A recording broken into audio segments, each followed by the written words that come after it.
Video for you directly from the cellar of RIMESSA Rosscioli. Welcome to the Collectors Wine Club. The idea is to send you a video where I roughly describe the selection this time. You're going to have also an email with some of them with a video of the winemaker. We have the video of this guy here, of this guy here, of this one, not of the champagne, but we will soon. But you have to remember that as a collector, you have a special treatment. So if you have any question, any personal question you would like to ask, there is a live chat 24 hours 7. We cannot guarantee we're going to answer at 5 o'clock in the morning, but I would say that there is our team of sommelier. And sometimes even the winemakers in COMMUNITY.WINE can answer directly to your question. When I mean question, it means something like you want to show off with your friends and telling stories about a specific wine, or you want to know something about the pairing, which temperature you're going to serve the wine, which kind of glasses, how you would like to pair it. I will talk about all these things during this long, hopefully not too boring and a bit entertaining video.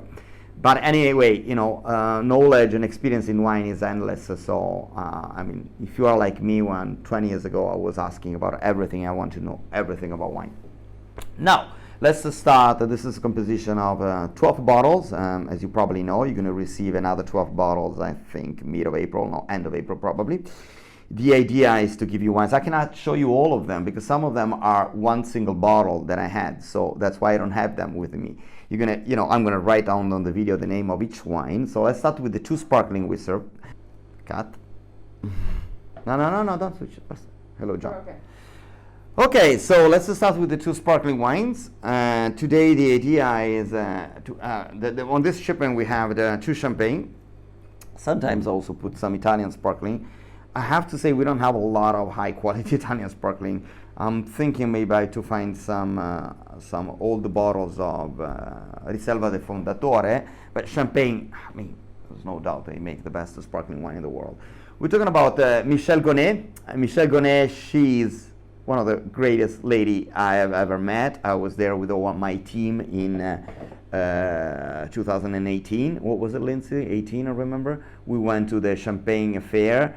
And we were supposed to visit Michel Gonet, and it was totally unexpected the way she hosted us. Usually French winemakers, they don't, you taste the wine, spend some time with them, they're not really welcome. Well, we were in this beautiful 19th century house. It looked like a French novel from Balzac or Victor Hugo. And with this beautiful furniture around and beautiful pictures and painting from the 19th century. And then she opened the door and there was this long, huge table, perfectly dressed with all possible food. And we had one of the greatest conversations about champagne. We're talking about a family that's been producing wine for more than 500 years, so it's really historical. It's the champagne of the house, the basic one they make, the Tre Terroir. It's a champagne that costs like $30, $35, and to me is absolutely incredible. What we have been putting here is the 69. 69 is the amount of sugar is it, so it's slightly rounder than its usual champagne to me. We're talking about Epernay. It's mainly Chardonnay. Between Epernay and Mélisse-sur-Roger are the vineyards. So we're talking about the beautiful crispiness of the chalky soil balanced by the sugar.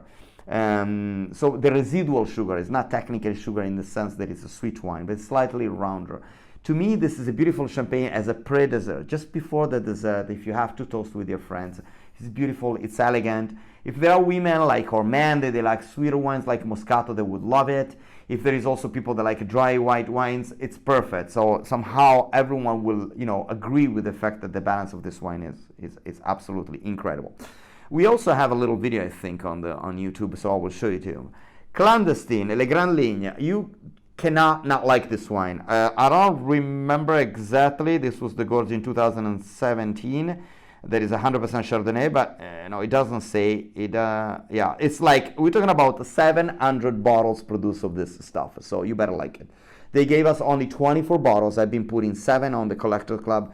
And the others, they didn't have it because I didn't have enough for everyone. And so to me, this is the essential concept of the traditional artisan winemaker. Even though we're talking about a winemaker that started only 7 years ago, as far as I remember, he's the nephew of Vouet Sorbet. Vouet Sorbet is an historical producer in the Aube, so southern part of of Champagne. In this area, usually is predominant the Pinot Meunier and the Pinot Noir. We also have a bit of a Chardonnay in that area.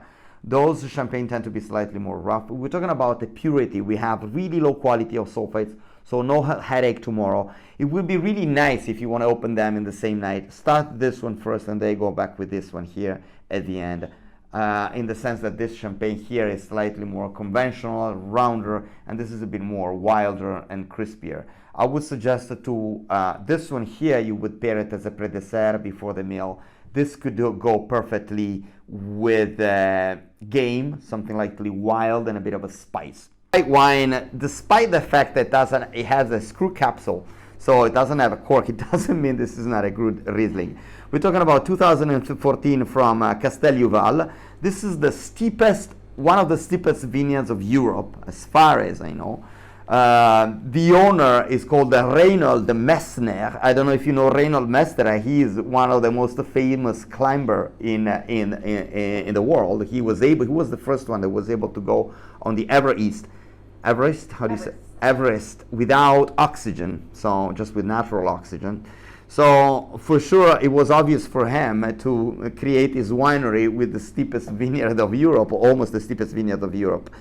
I am not a fan of Italian Riesling. In general, I'm not a fan of Riesling that do not come from Germany or Wachau in Austria or Alsace. I am deeply involved in Mosel Riesling. There you have that slate soil, you have the beautiful temperature excursion. Again, some of the best vineyards. I'm talking about Egon Müller, for example, or Fritz Hag. They have really steep vines, and so this means even if it is cold, the sun goes directly to heat the vines, and you have this beautiful balance between sugar and acidity, mineral, and some like lemon thyme as the typical flavor of the German Riesling. And the Italian ones, especially we use Riesling Italico, is the Italian variety of Riesling, which is really too fat, too vulgar. I don't even want to mention Riesling that come from the New World. Maybe a couple of exceptions like Grosset, for example, in New Zealand. That's actually in Australia, which is really good Riesling in that case. I'm not an expert of Napa Valley Riesling. The one that I had were, to me, should have been illegal for the way they were so flat and fruity. Some of the Canadian maybe, well, let's stop about talking about New World Riesling, otherwise I start to get nasty. This is a beautiful wine to me. This can be aged, despite the fact that it's got a Stelvin cup. After we opened in 2001, it was absolutely amazing, and this goes with raw fish, in my opinion. Riesling can go also, when it gets a bit old, it's kind of with bottarga, like caviar, tuna fish caviar, or normal caviar, or salmon caviar, because that kind of a sweet saltiness that the caviar has, and the Riesling is on that direction. We move over right now and we go to our friend Alice Bonaccorsi. If you can see it, this is called Edizione Limitata, limited edition. We're talking about Carricante. I don't know if you're confident with Etna. Etna is a volcano in Sicily. I never know if I'm telling obvious things in this video, but in any case, you will, refocus on things that you probably already know. And we have some of the best vineyards. Etna became really famous in the last 20 years. I need to thank or blame, if you don't like Etna wines, a guy called Marco De Grazia. He was an importer of Barolo wines in US, and he started to promote the Etna wines with a winery called Tenuta delle Terre Nere. I don't want to discuss about the quality of the Marco De Grazia Etna wines. This is not a challenge between De Grazia and others, but for surely Marco De Grazia is not an Etna guy. Upon the big Etna production, we have to say there are not more than 7-8 winemakers that technically belong to that land. This doesn't make this winemaker better than others, but for sure when they make wine, they have a bit of more respect about how the wine should taste. Maybe they remember a bit how the wine used to be, where their grandfather used to make. We're talking about one of the oldest wine regions in the world. We're talking about wines, some of these Palmento. Palmento is a vineyard, it's a cellar in the middle of the vineyard where everything is made all in once. You press the grapes, you move it to a vask, a cement vask, used to be a stone vask that goes to another place and naturally filter. And that's how Romans used to do and Greeks used to do. We went to Calabria, we have seen some Palmento that probably as a concept come from the ancient Greece. So we're talking about a really, really old tradition. So when we taste these wines, it's also there is kind of an archaeological touch. They make those wines, I don't know, appealing from a cultural point of view. You know, the significance around the wine from a philological point of view is a bit more complex. But I'm speaking too much. Well, what I'm saying that Alice Bonaccorsi, to me, at the moment, is making the best white wines of that region. Carricante is the name of the grape variety. Are going to be kind of shocking because I consider white wine in Etna better than red, usually. The few ones that make good Etna wines. And especially when you age them for a bit of time, this is absolutely incredible. I was to their winery with my colleague Lindsay in 2017. And we tasted at 2012, there was still I think 80 bottles left. And I said, this wine is absolutely incredible. The 2012 we tasted there was astonishing. Now, last year, they decided to release a special composition of their red from 2008 and the white from 2012, both united. And I don't know if they follow just my suggestion, because we had this discussion about the 2012. I call this wine the Montrachet of Sicily. The taste you have, this beautiful smoky flavor, is like if Montrachet was on a volcanic soil, that's the thing. Something between Mersol and Montrachet, like that, like a round crispiness with a beautiful volcanic finish. I don't know how to pair it. To me, with a smoked codfish would be absolutely incredible, or any kind of a smoked mackerel would be perfect pairing. But I will risk even with a scallop, a foie gras scallop, not kind of a raw foie gras scallop. If you are not, you don't feel problems in eating liver. So we move now to Montalcino. This is my friend Riccardo Campinotti. You probably know that 13 has been an incredible vintage. Oh, I didn't tell about the red wine. This is the Etna. So we're talking about the two wines. It will be interesting to try them at the same night. The white wine and the red wine at the same night, because it's the same winery. 12 and 13 and 2008. 2008 was kind of a colder vintage in Etna. And this wine to me is like pure lava flow, smoky, smoky, smoky, smoky. It's like drinking stones. It gives you entirely 100% what is the goal of our wine club. Usually, what's the goal for me in drinking wine? It was about traveling with your palate. It's kind of a synesthetic experience.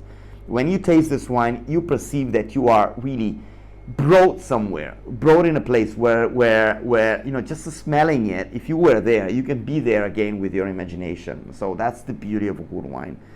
And it's a beauty that is hard to find, I have to say, because most of the wine are conceived in the cellar, not in the vineyard. Actually, the point is to taste of oak and fruit, not of the place where they come from. Montalcino, I don't know if you heard me talking about Montalcino in my tasting or in my videos, but I have to say that I am technically not a Montalcino fan in terms of what Montalcino represents all over the world. It used to be the American side of Italy in a bad way. There are a lot of good ways of American units. First of all, they saved us from the Nazis. But in terms of wine, something happened in the 80s. A lot of wines started to become really oaky with international grape variety, like Cabernet, Merlot, which don't really belong to our tradition. And Riccardo, to me, which is technically a new winemaker, even if the vineyards some of them are 40, 50 years old, he bought this vineyard in 2001, and in 2003, I think, sorry. His first vintage was 2004, a bit too oaky at the beginning. But he was lucky enough that he bought one of the highest vineyards of Montalcino. If I remember, it's 580 meters on the sea level, almost to 600. And this means a colder climate. And now he also have slightly little spot in the famous Montosoli Hill, where you have the Galestro, the volcanic soil. Here, I call it the Burgundy of Montalcino. They don't have this strongly oaky flavor. It's nice mineral with irony, nice, beautiful round spiciness. The effect of the oak is in the background. It's not on the front stage. It's just there to hug the Sangiovese in a beautiful symphony of balances. It's not just, that kind of a vulgar vanilla smoky flavor coming from the oak. You can feel the refreshing flavor of the forest, not so from there, of the Colli Senesi. This goes with a bit of game, not really strong game. I would say a canard filet, if you want to be fancy with your friends. drinking now, but I think that even in 4 or 5 years, this is going to be absolutely amazing, as they say in SANL, the Californians. So the next one I'm going to present is called the Marchesi di Villamarina. I don't have the bottle because that's the only bottle that I had, so I gave it to you. So I hope you're going to like it because it's finished. Marchesi di Villamarina, it's not a difficult wine to find it. It's not easy to find old vintages. To me, those wines, when they are young, they'll be too oaky. And I am not an oaky fan. I'm not an oak fan. I don't like when the barrel is new. But I discovered that some of these wines that I used not to go mad for them, those are, super award-winning wines. I'm talking about Ornellaia, for example, Masseto. When they are young, it's just oak. Solaia is one of them. It's impossible to drink when it's less than 10 years. But then after 15, 20 years, that's the ideal. I think it's, as far as I remember, it's 1998 that I actually sent you, and which was a great vintage, 98 and 99, both of them. It's a completely different experience. The oak is real balanced. You're talking about 100% Cabernet Sauvignon. Usually, I don't like to give this international grape varieties in my collector clubs, but this is a beautiful exception. We'll have more than one actually of these exceptions. There is something mythological about Turriga, Marchesi di Villamarina, and Sassicaia and Vigna d'Alceo. They are all linked by one single thing. Mr. Mentor Giacomo Takis. Giacomo Takis is the enologist that invented Tignanello, invented Sassicaia. So if now Tuscan wines are known all over the world, it's mainly because of this guy. Now, the point is that he was able also to go to Sardinia, and so he did Marchesi di Villamarina and Turriga. Two completely different wines, because Turriga is mainly produced with local grape varieties, while Marchesi di Villamarina, that is coming from south of Sardinia, is mainly made with Cabernet Sauvignon. Every vintage slightly changed, but the average is always 100% Cabernet Sauvignon. We're talking about a wine that has nothing to do with Bordeaux style. I call it the Super Sardinian instead of the Super Tuscan, while I call this the Super Lazio. So the concept is about to make it like a precise wine. You're going to have here in Sicily this kind of wine that is slightly more earthy and smoky. Those wines are more on this beautiful balance between the fruit and the oak. 1998, to me, this goes beautiful with this aged cheese, like a good Parmigiano or a good Comté if you have it.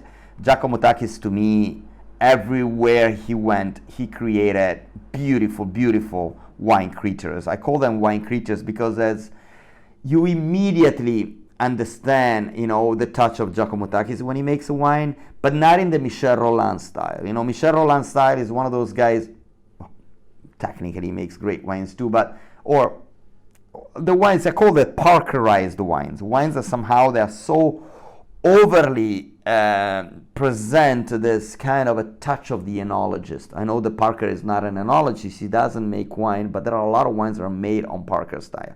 With Parker style, that means overly oak, overly fruit, and the wines really taste all the same, no matter where they come from. In this case, Takis, I think he was able. I will probably put the Vigna d'Alceo in the next shipping, so you will understand. It will be nice to taste video shipping after video, shipping after shipping, different wines from the same enologist, and to see how his hand is changing. I will put a Sassicaia also if you upgrade on your collectors. Now, the next one will be Sottimano. Is again, that's another bottle that I don't have. As far as I remember, it's a Currà 2008. And we're talking about a Cru or Barbaresco. Sottimano is another winemaker that use a lot oak in a wise way. He used really, really good oak. Actually, it's actually bigger bottle, Tonneau mainly. And those wines, they get great after 10, 12 years, like every Nebbiolo, I would say. There are some Nebbiolo that can be actually drink even when they are younger, but in Sottimano you need it. We're talking about a strong, powerful Barbaresco. Sometimes people think that Barbaresco is lighter than Barolo. They call it the female side of Barolo. This is kind of bullshit, I would say. It depends on which Barbaresco you're talking about. If you're talking about, for example, Bruno Giacosa is a Barbaresco that is extremely powerful, extremely length in the palate. It can age for like 20, 30, 40 years. And one of the best wines that was a red label 1978 from Bruno Giacosa. Think about Gaia that makes Barbaresco that are for sure more international in the way that depends, of course, because Gaia is actually changing his style every 5-6 years. But I would put Gaia away. Think about my friend Luca Pasquero from Paitin. Next time we do the collectors, I might put a 2006 in the collection, in the selection, which is, I mean, one of the best Barbaresco I tried in the last 10 years. So when we talk about Sottimano, we talk about this producer that is, I don't know if you know the discussion between Barolo boys and traditionalists. He was somehow always been putting in between this big discussion if you had to use the smaller barrel or the bigger barrels or not, having a wine that was more on the oak side and more on the traditional side. My perception is also that after 10, 15 years, all this discussion, they somehow go away because the aging process of Nebbiolo comes out. So there is a soul of the Nebbiolo that comes out. So you probably find a nice licorice on the nose. You have this beautiful spicy flavor. The tannins should be slightly round after 12 years. My suggestion is to pair with this wine with, again, with some really, really old cheese like Parmigiano, not like Pecorino, too salty. It could beautifully go with some truffle or some wild mushroom. Like wild mushroom risotto will be perfect, or a steak with a bit of a truffle on it. So we're going to continue with next wine. I don't have it because, sorry, I don't have the next bottle because that was my last bottle. We're talking about the Barbera Vietti, Barbera d'Asti Vietti.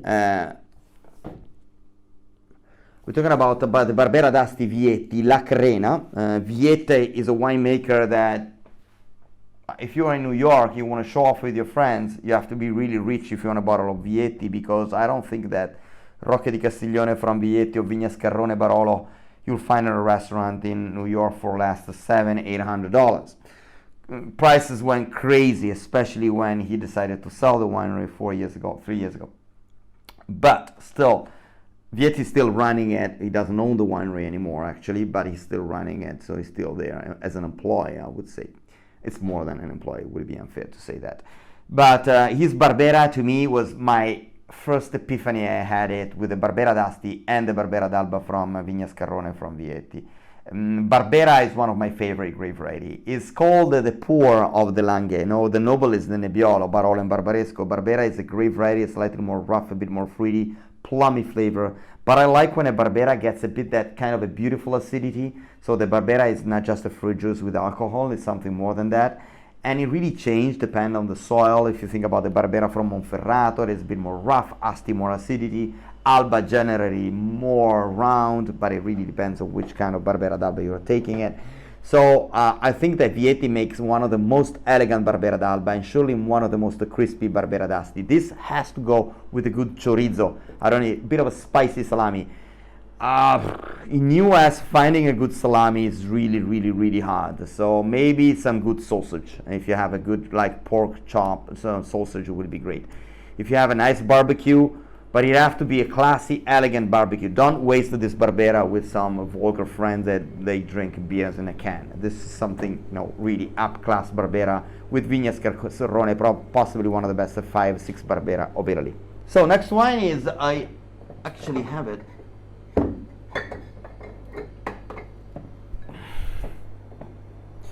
So next wine is Biondi Santi.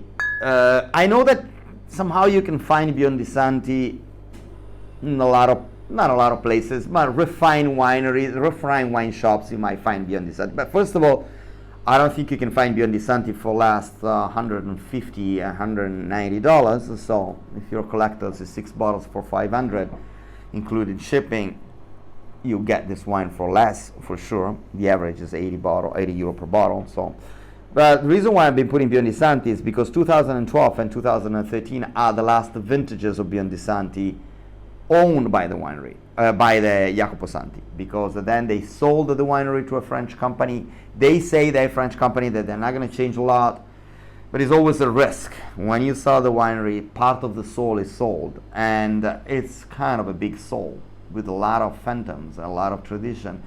There wouldn't be Montalcino without this family. Ferruccio Biondi Santi is the guy that in 1888 actually started the production of this refined wine, and he started called Montalcino Brunello.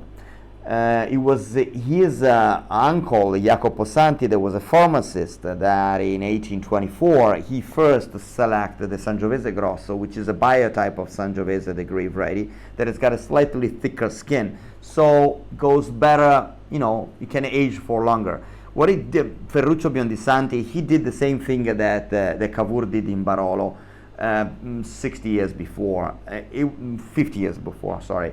The idea is to age the wine in a smaller barrel and for a longer time. He believes so much in barrels that now if you go in the winery, you can still find barrels that are 60, 70 years old, which is a mystery, the way how they can keep the wine still alive in such an old barrel, because every enologist will tell you that you cannot keep a barrel for more than 20, 30 years. They have special secrets. They're beautiful, these aged barrels, and we tasted the wine directly from the barrel. The older barrels were much better than the younger ones, I have to say. We did a beautiful tasting, which is not easy, with some American friends in that winery. We tasted Reserve from 97, possibly one of the best Sangiovese I tried in the last 20 years. And 12 and 13, to me, were the really surprise of the day. Those wines, to me, it's kind of a shame. It's an infanticide to drink them now. You should, it's like killing a baby. You should leave this wine in the cellar, if you resist, for at least 10 years. My suggestion here is to have it with some canard, some kind of a raw tartare will be great also, some like raw meat, or like a really rare fillet from game. Okay, the last two wines are Petrolo. And the Tenuta di Trinoro. Tenuta di Trinoro from Franchetti 2003. Franchetti is a really rich family from Tuscany. You probably, I don't know if you know it, Franchetti also, he owns some vineyards in Etna in Sicily. What I like about that family, that wherever they go, they are able to create quality without expanding in that vulgar way sometimes this rich family do when they start a wine business. In the sense that sometimes money doesn't link with quality, especially when we talk about artisan wines. I've seen so many huge rich family that they want to show off and brag, you know, showing that they were making wine. The first thing that they do, they call a super expensive enologist, that they buy the most oaky barrels. They spend a lot of money in building the cellar, you know, calling some famous architects. And you have the sensation that those ones have kind of a strange fashion plastic taste. You know, it's like tasting Gucci or Armani. I don't know. You don't have the sensation that there is something artisan behind those wines. And they tend to taste all the same. There is a lot of marketing behind it. The idea, oh, what people like Cabernet. Okay, let's put it like what people like Merlot. But when we talk about Franchetti, we're talking about a family that, you know, wherever they go, especially when they go in Etna, they try to find a local touch. So their wines, especially Tenuta di Trinoro, has got this beautiful Tuscan richness. So there is a balance between the tradition and the respect of the tradition and the typical Bordeaux blend that there are used to be made at those super Tuscan. The other super Tuscan is Galatrona, and is 2006. To me also, the beauty of these wines are perfect to drink them now. Some of these wines, when they are young, they tend to be too fruity. Even Galatrona to me is a perfect expression of Tuscan International. So a nice balance between tradition and modernity. Both of these wines will be nice if you could open them together. We're talking about similar vintages. 03 was surely warmer, but we're not talking about wines that are, you know, there is big difference in terms of aging process. Probably the 2003 will be more ready to drink than 2006. This is kind of the mystery of time. Albert Einstein could help us how a relativist time is the aging process of wine. What I'm saying that sometimes a younger wine is older than an older wine. It happens even with human beings. You know, I know people that are 20 years old, they behave like 80 years old, and I know people like my mother, she's 80 years old, she behaves like she's 15. So you never know how things age, and that's the beauty of wine. Sometimes you have a wine that is younger, that like tastes older than the other one. So I would say that 2003 and 2006 to me are both of them ready to drink them now. Probably 6 can stay in the cellar a bit longer. 3 was really, really warm. 2006 was a beautiful balanced vintage in Tuscany. Both of them to me should go with some really, really nice refined meat. No matter what it is, it could be pork, it could be canard, it could be fillet, as long as if it is refined, not too fat, you know, nice Fiorentina style. Thank you very much. Switch it off. So thank you very much. As I was telling you, if you have any question, you can WhatsApp me, you can leave your message in the chat, and I will send you also an email with some more information.